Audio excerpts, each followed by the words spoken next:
السلام عليكم ورحمة الله وبركاته. اهلا بيكم في مطبخ ست الكل. معانا النهاردة اللفت المخلل، هنعمله بطريقة سهلة وبسيطة، وتعالوا نشوف هنعمل ايه.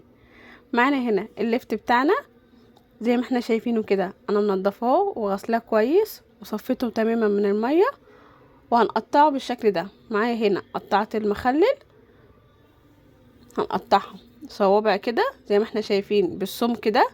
هنقطع الكمية بتاعتنا كلها ونشوف هنعمل ايه. لو اول مره تشوفونا يا ريت تعملوا لنا لايك وشير وسبسكرايب وفعلوا الجرس عشان يوصلكم كل جديد. كده انا قطعت اللفت زي ما انتم شايفين، خلصت الكميه بتاعتي كلها. معايا هنا بنجرايه سليمه طبعا مغسوله كويس، البنجر بيتغسل قبل ما يتقشر. قشرتها زي ما احنا شايفين، وهقطعها قطع ننزل بيها على اللفت بتاعنا.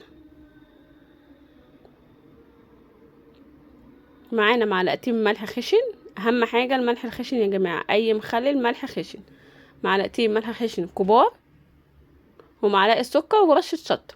هنقلبهم بالشكل ده وهنغطيه ونسيبه 3 ساعات يتشرب من الملح وينزل ميته والبنجر يتجانسوا مع بعض. وتعالوا هنا نجهز الميه بتاعتنا.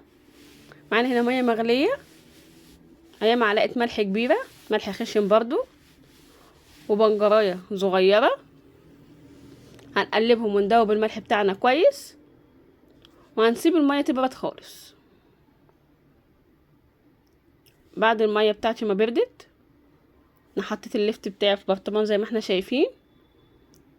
نسقي بقى اللفت بتاعنا بكمية المية كلها، اهم حاجة اللفت يكون متغطي بالمية تماما. وهتسيبيه بقى، هو تاني يوم هتاكلي منه، بيستوي بسرعة جدا وهتاكلي احلى لفت. بصوا جمال، بصوا اللون، بجد لونه تحفة. جربوه هيعجبكم جدا، واشوفكم في فيديو جديد ووصفة جديدة من مطبخ ست الكل. والسلام عليكم ورحمة الله وبركاته.